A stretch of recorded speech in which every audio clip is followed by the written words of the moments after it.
Hey guys, welcome to the channel. My name is Chandasmita আৰু আপুনি চাই আছে অসমীয়া মাধ্যমৰ বিজ্ঞান বিষয়ৰ এটি চেনেল প্লাস মাৰ্ক। এই চেনেলটোত চেষ্টা কৰা হ'ব যাতে এনচিইআৰটিৰ প্ৰত্যেকটি লাইন আপোনালোকক বুজাব পাৰো আৰু লগতে পাঠ্যৰ শেষত কিছু প্ৰশ্ন উত্তৰ আৰু লগতে অনুশীলনীসমূহ সমাধান কৰিব পাৰো।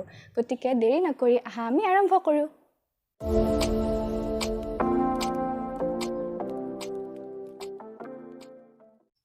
এতিয়া আমি প্ৰত্যেকটি কামৰ বিষয়ে অলপ ডিটেইলছত পঢ়িবলৈ পাম। প্ৰথমতে আছে মাটি চহোৱা। মোক ক্ষমা কৰিব, ইয়াত অলৰেডি চিন দিয়া আছে, গতিকে আমি আগবাঢ়িছোঁ। মাটি চহোৱা শস্য উৎপাদনৰ প্ৰথম কাম। কৃষি কাৰ্যৰ প্ৰথম আৰু অতি প্ৰয়োজনীয় কাম হ'ল মাটিডৰা ঢিলা কৰা। গতিকে ঢিলা মাটিত উদ্ভিদৰ শিপা সহজে তললৈ যাব পাৰে। গছৰ শিপাই কোমল ঢিলা মাটিত তললৈ গ'লেও অতি সহজে উশাহ ল'ব পাৰে। তেনে মাটিত কিয় গছৰ শিপাই অতি সহজে উশাহ ল'ব পাৰে? গতিকে প্ৰথম পেৰাগ্ৰাফটোত কৈছে যে উৎপাদনৰ প্ৰথম কাম হৈছে মাটি চহোৱা। কাৰণ মাটি যেতিয়া আমি চহাম, টান মাটিত কেতিয়াও খেতি নহয়, কাৰণ টান মাটিত উদ্ভিদৰ শিপাই তললৈ যাব নোৱাৰিব, কাৰণ উদ্ভিদৰ শিপা খুব কোমল হয়। গতিকে তললৈ যাবলৈ তাক ঢিলা মাটিৰ প্ৰয়োজন। গতিকে আমি মাটিডৰা প্ৰথমতে ঢিলা কৰি ল'ব লাগিব। তাত পানী ঢালি বা কিছু তাক খান্দি আমি তাক ঢিলা কৰি ল'ব লাগিব। গতিকে মাটি চহোৱাটো হৈছে ইয়াৰ প্ৰথম কাম। কৃষি কাৰ্যৰ প্ৰথম আৰু অতি প্ৰয়োজনীয় কাম মাটিডৰা ঢিলা কৰা। গতিকে ইয়াত কৈয়ে দিছে যে উদ্ভিদৰ শিপাই অতি সহজে ঢিলা মাটিত তললৈ যাব পাৰে। এনে মাটিত কিয় গছৰ শিপাই অতি সহজে উশাহ ল'ব পাৰে? উত্তৰটো উপৰোক্ত পেৰাগ্ৰাফটোত দিয়াই আছে যে ঢিলা মাটিৰ কাৰণে। কাৰণ টান মাটি হ'লে উদ্ভিদৰ শিপাত থকা সৰু সৰু কোষবোৰে মাটিত থকা সৰু সৰু গেপৰ পৰা বা খালী ঠাইৰ পৰা উশাহ ল'ব নোৱাৰিব। কিন্তু ঢিলা মাটিৰ কাৰণে তাত সহজে তললৈ যাব পাৰে আৰু উশাহ নিশাহ ল'ব পাৰে। ঢিলা মাটিয়ে কেঁচু আৰু মাটিত থকা অণুজীৱৰ সংখ্যা বৃদ্ধিত সহায় কৰে। এই অণুজীৱসমূহ কৃষকৰ বন্ধু, কিয়নো সিহঁতে মাটিক কোমল কৰাৰ লগতে মাটিখিনিত হিউমাছৰ পৰিমাণ বঢ়ায়। কিন্তু মাটি কিয় চহাব আৰু ঢিলা কৰিব লাগে? ইয়াত ঢিলা মাটিত কেঁচু আৰু মাটিত থকা অণুজীৱৰ সংখ্যা বৃদ্ধি হয়। সেইকাৰণে কয় ন যে খেতিয়কৰ বন্ধু কেঁচু আৰু অণুজীৱসমূহ। এতিয়া কথা হ'ল, এইটো এটা ইম্পৰ্টেণ্ট পইণ্ট, গতিকে চিন দি লোৱা। ৰ'বা, মই কালাৰটো চেঞ্জ কৰি দিলোঁ। অ'কে, গতিকে ইয়াত কৈ দিলে যে ঢিলা মাটিত খুব সহজে খেতি হয়, সেইবাবে মাটি চহাব লাগে। আৰু কেঁচু আৰু মাটিত থকা অণুজীৱসমূহে মাটি চহোৱাৰ পিছত খেতিত আগত অৰিহণা যোগায়। এতিয়া যিহেতু কোমল মাটি খেতি কৰাৰ কাৰণে খুব প্ৰয়োজন, কাৰণ তাত মাটিখিনিত হিউমাছৰ পৰিমাণ বঢ়ায়। কিন্তু মাটি কিয় চহাব বা ঢিলা কৰিব লাগে? এতিয়া চাই, এই কুৱেশ্যনটো আগৰ যিটো কুৱেশ্যন আছিল, মাটিত কিয় গছৰ শিপাই অতি সহজে উশাহ ল'ব পাৰে, একদম একেই। কাৰণ ঢিলা মাটিত অণুজীৱ বা কেঁচুসমূহে ভালকৈ কাম কৰিব পাৰিব। ঢিলা মাটিত উদ্ভিদৰ শিপাই তললৈ যাব পাৰিব। ঢিলা মাটিত সকলো কাম সুস্থিৰভাৱে হ'ব পাৰিব। কিন্তু যদি মাটিডোখৰ টান হয়, তেনেহ'লে না উদ্ভিদৰ শিপাই তললৈ যাব পাৰিব আৰু তাত অণুজীৱ বা কেঁচু নাথাকিব। গতিকে তেনে মাটিত খেতি কৰাটো অসম্ভৱ। গতিকে সেই মাটি আমি, যিবোৰ টান মাটি আছে, সেইবোৰ আমি ঢিলা কৰিব লাগে বা চহাই ল'ব লাগে। আগলৈ দিছে, তোমালোকে আগৰ শ্ৰেণীত পাই আহিছা যে মাটিত খনিজ লৱণ, পানী, বায়ু আৰু কিছুমান জীৱও পোৱা যায়। ইয়াৰ উপৰি মাটিত থকা জীৱসমূহে মৃত উদ্ভিদ আৰু প্ৰাণীসমূহৰ পচন ঘটায়। এইদৰে মৃত জীৱৰ দেহত থকা পোষক দ্ৰব্যসমূহ পুনৰ মাটিৰ লগত মিহলি হৈ মাটিৰ পুষ্টি সাধন হয়। এইবোৰ পোষক দ্ৰব্যকে উদ্ভিদে পুনৰ গ্ৰহণ কৰে। গতিকে মাটিত আমি যিবোৰ বস্তু পাওঁ, যেনেকৈ খনিজ পদাৰ্থ, পানী, বায়ু আৰু অইন জীৱসমূহ, মাটিত থকা কিছুমান জীৱ, যাক আমি এটা অইন নামেৰে জানো, ক'ব পাৰিবানে বাৰু? যদি জানা কমেণ্ট ছেকশ্যনত জনাবা। মই বাৰু কৈ দিছোঁ, সেয়া হৈছে বিয়োজক। হয়তো আগলৈ পাবা। তো বিয়োজকে আমাৰ যিবোৰে মৃত আমাৰ বা উদ্ভিদ হওক, প্ৰাণী হওক, সেইসমূহক পচন ঘটায়। এইদৰে মৃত জীৱৰ দেহত থকা পোষক দ্ৰব্যসমূহ মাটিৰ লগত মিহলি হয় আৰু সেই মাটিত থকা যিবোৰ পুষ্টি সেইবোৰে আকৌ উদ্ভিদে গ্ৰহণ কৰে। এই এটা চাইকেল। তাৰপিছত উদ্ভিদৰ পৰা উদ্ভিদসমূহ আমি খাওঁ। আমি খোৱাৰ পিছত হয়তো আমাৰ ৰেচন পদাৰ্থ নাইবা আমাৰ মৃত্যুৰ পিছত যিবোৰ মাটিত মিহলি হ'ব সেইবোৰ আকৌ উদ্ভিদৰ দেহলৈ যাব। তেনেকৈ এটা চাইকেল চলি থাকে। যিহেতু ওপৰৰ পৰা মাথো কেই চেণ্টিমিটাৰমান তললৈকে থকা মাটিয়েহে উদ্ভিদৰ বৃদ্ধিত সহায় কৰে, সেয়েহে মাটি চহাই আৰু ঢিলা কৰিব লাগে যাতে মাটিখিনি তল ওপৰ হৈ পুষ্টিকৰ দ্ৰব্যবোৰ মাটিৰ ওপৰ অংশত জমা হয়। উদ্ভিদে তেতিয়া সহজে এই পোষক দ্ৰব্য গ্ৰহণ কৰিব পাৰে। সেয়েহে মাটি চহোৱা আৰু কোমল বা ঢিলা কৰা শস্য উৎপাদনৰ অতি প্ৰয়োজনীয় কাম। গতিকে যিটো প্ৰশ্ন আছিল যে মাটি কিয় চহাব বা ঢিলা কৰিব লাগে, উত্তৰটো হ'ব যাতে যিবোৰ পুষ্টিকৰ দ্ৰব্য আছে মাটিৰ কিছুমান তৰপ থাকে, ওপৰৰ তৰপ, মাজৰ তৰপ, তলৰ তৰপ। গতিকে মাটিৰ যিবোৰ তৰপত পুষ্টিকৰ দ্ৰব্য মিহলি হৈ আছে আমিতো চকুৰে চাই গম নাপাম। গতিকে আমি মাটিখিনি চহাই ল'ব লাগে বা মিহলি কৰি ল'ব লাগে যাতে মাটিত তলত বা ওপৰত থকা প্ৰত্যেকটো দ্ৰব্য ভালকৈ মিহলি হয়। আৰু খেতিৰ পিছত যেতিয়া আমি শস্য তাতে ৰুম তাৰপিছত যাতে সেই পুষ্টিকৰ দ্ৰব্যখিনি উদ্ভিদে নিজৰ শৰীৰত গ্ৰহণ কৰিব পাৰে। লগতে মাটি চহোৱাটো এইকাৰণে দৰকাৰী কাৰণ যদি মাটিখিনি চহাই নলওঁ বা ঢিলা কৰি নলওঁ তেতিয়া উদ্ভিদৰ যিডাল শিপা আছে সেইডাল তললৈ যাব নোৱাৰিব, অৰ্থাৎ খেতি কৰা নকৰা সমানেই হৈ যাব আৰু তাত কেঁচু বা অইন কিছুমান অনুজীৱো আমি নাপাম। গতিকে মাটি চহাটো এটা বহুত জৰুৰী কাম শস্য উৎপাদনৰ ক্ষেত্ৰত।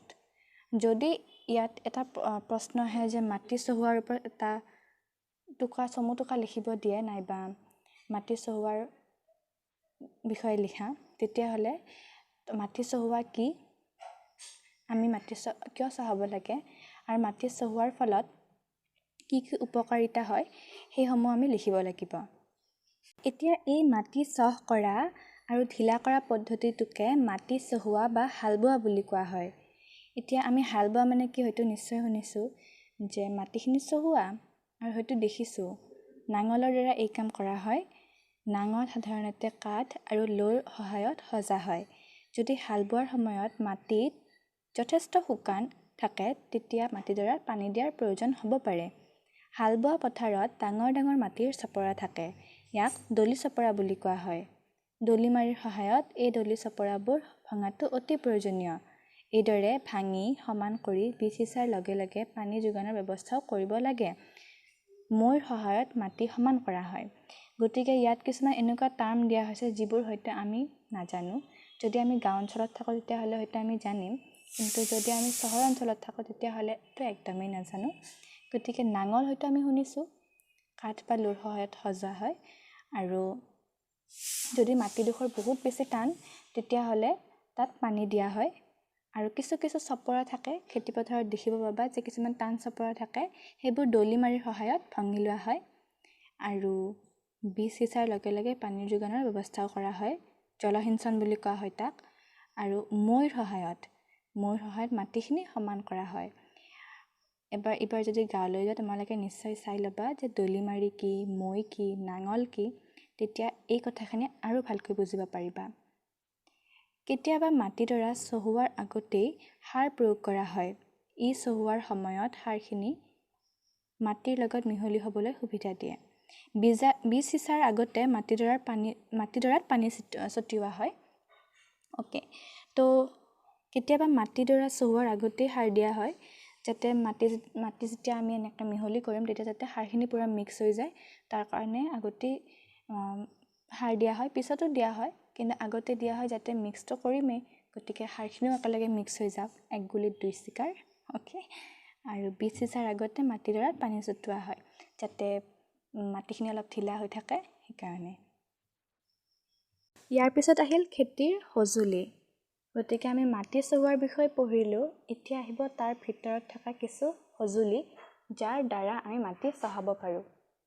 বীজ সিঁচাৰ আগতে মাটিডৰা চহাই শস্যৰ আকাৰলৈ গুৰি কৰি ল'ব লাগে যাতে শস্যৰ উৎপাদন বেছি হয়। মাটি চহাবৰ বাবে ব্যৱহৃত প্ৰধান সঁজুলিসমূহ হ'ল হাল, কোৰ আৰু যান্ত্ৰিক হাল। এইটো এটা ইমান ইম্পৰ্টেণ্ট কুৱেশ্যন নহয়, বাট আহি যাব পাৰে, গতিকে জনাটো ভাল যে মাটি চহোৱাৰ বাবে প্ৰয়োজনীয় তিনিবিধ সঁজুলি হ'ল হাল, কোৰ আৰু যান্ত্ৰিক হাল।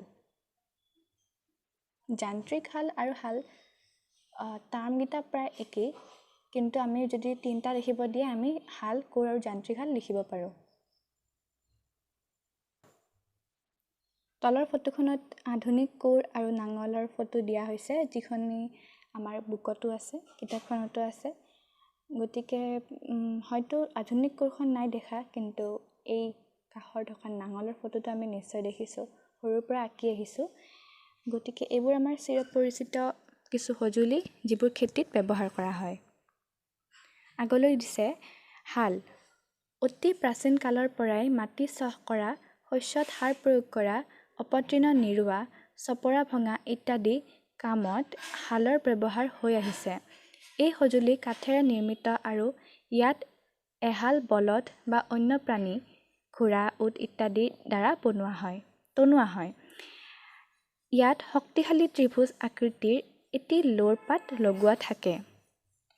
এতিয়া হাল বুলি কোৱাৰ লগে লগে অতি প্ৰাচীন কালৰ পৰা মাটি চহ কৰোঁতে, অৰ্থাৎ মাটি ঢিলা কৰোঁতে ব্যৱহাৰ কৰা হয়, আৰু শস্যত সাৰ প্ৰয়োগ কৰোঁতে, অপতৃণ নিৰোৱা, অপতৃণ মানে হৈছে শস্যৰ মাজত কিছুমান অপ্ৰয়োজনীয়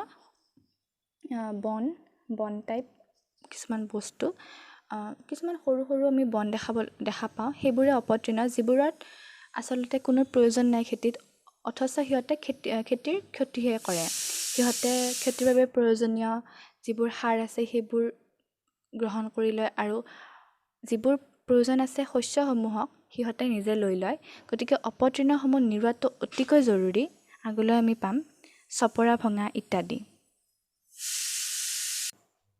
ইয়াত কৈছে যে এই সঁজুলিবিধেৰে কাঠেৰে নিৰ্মিত হয় আৰু এহাল বলদ বা অন্য প্ৰাণী যেনে ঘোঁৰা, উট আদিৰ দ্বাৰা টনা হয়। যেনেকৈ আমি ইয়াত দেখিছোঁ ফটোখনত যে ইয়াত দুটা বলদ গৰু টানি আছে, ৰাইট, দুটা বলদ গৰু টানি আছে। গতিকে ইয়াত দেখুৱাৰ দৰে যদি বলদ নাথাকে তেনেহ'লে ঘোঁৰা বা উটৰ দ্বাৰাও টনোৱা হয়। ইয়াত শক্তিশালী ত্ৰিভুজ আকৃতিৰ লোৰ পাতি লগোৱা থাকে। ইয়াত দেখা পোৱা নাযাব, যদি তোমালোকে গুগলত চাৰ্চ কৰা তেতিয়াহ'লে নিশ্চয় দেখিবা যে ত্ৰিভুজ আকৃতিৰ লোৰ পাতি থাকে, তাকে ফাল বোলে। সেই লোৰ পাতিকেইটাক ফাল বুলি কোৱা হয়। হালৰ মূল অংশটো এডাল দীঘল কাঠৰ মাৰিৰ দ্বাৰা গঠিত, ইয়াকে নাঙলৰ নাল বোলে। এইখিনি কথা এতিয়া প্ৰেক্টিকেল নহয়, যদি তোমালোকে নাঙলখন ওচৰৰ পৰা চোৱা তেতিয়াহ'লে ভালকৈ বুজিব পাৰিবা। এতিয়া এইখিনি কথা পঢ়াৰ হিচাপত পঢ়ি যাব লাগিব, কাৰণ মোৰ লগত বৰ্তমান ফটো নাই। যদি তোমালোকে নাঙলৰ ফটো চাৰ্চ কৰা গুগলত বা নিজে যদি দেখিছা তেতিয়াহ'লে ভালকৈ বুজি পাবা যে নাঙলৰ কোনটো অংশক কি বুলি কয়। এটা বস্তু নিজে চোৱাৰ পিছতহে গম পায় যে কোনটো অংশক কি বুলি কোৱা হয়। মই এতিয়া ক'লেও হয়তো তোমালোকে ধৰিব নোৱাৰিবা। যদি তোমালোকে পাৰা গুগলত চাৰ্চ কৰিবা, আৰু যদি তোমালোকে বিচাৰা মই নেক্সট ক্লাছটোত তোমালোকক দেখাই দিম আৰু ভালকৈ বুজাই দিম। বাকী আগলৈ, হালৰ নালৰ মূৰত আন এডাল হাতনি মাৰি থাকে। হালৰ আনটো অংশত পথালিকৈ এডাল কাঠৰ ধাম লগোৱা থাকে, আৰু এই পথালি কাঠৰ ধামডাল বলধৰ কান্ধত যুতি দিয়া হয়। এহাল বলধৰ সহায়ত এজন মানুহে সহজে হাল বোৱা কাম কৰিব পাৰে।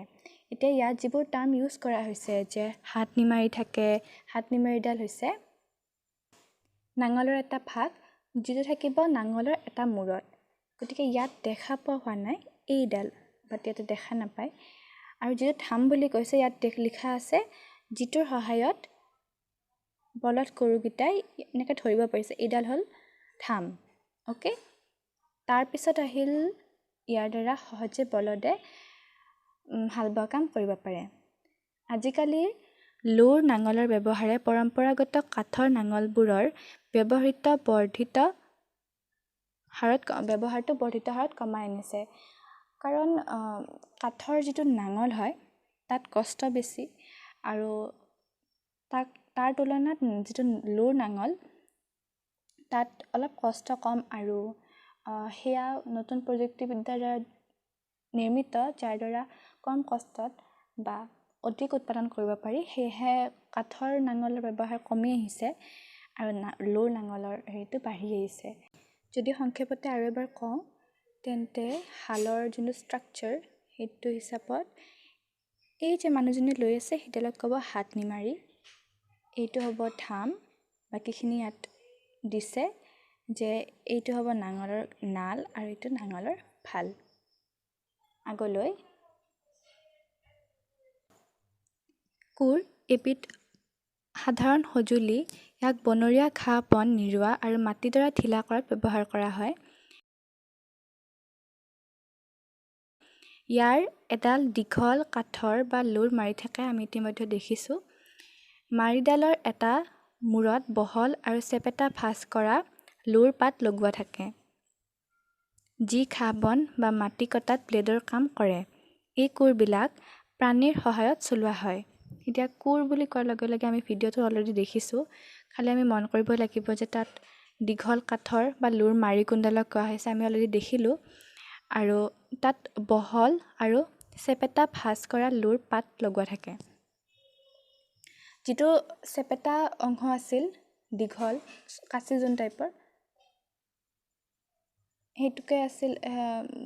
সেইটো আছিল লোৰ পাত আৰু যিটোৰ দ্বাৰাই আচলতে মেইন কামখিনি হয় যিটো হৈছে মাটি কটা কাম বা ঘাঁহ বন কটা কামটো তাৰ দ্বাৰাই কৰা হয় আগলৈ যান্ত্ৰিক হাল আজিকালি ট্ৰেক্টৰৰ দ্বাৰা চলোৱা যান্ত্ৰিক হালেৰে মাটি চহোৱা হয় ট্ৰেক্টৰৰ ব্যৱহাৰে খেতিয়কৰ শাৰীৰিক শ্ৰম আৰু সময় দুটাই কমাইছে খেতি পথাৰৰ হয়তো আজিকালি মেইনলি আমি যেটো দেখোঁ সেয়া হৈছে এই ট্ৰেক্টৰখন গতিকে ট্ৰেক্টৰ কথা আমি জানো ট্ৰেক্টৰৰ মেইনলি এইখিনিৰে যিখিনি মাটি চহোৱা কাম সেইখিনি হয় ট্ৰেক্টৰখন আগলৈ গতি কৰি থাকে আৰু পিছফালে এনেকৈ যিখিনি কাইটিয়া টাইপ বস্তু আছে সেইখিনিয়ে মাটিখিনি চহাই লৈ গৈ থাকে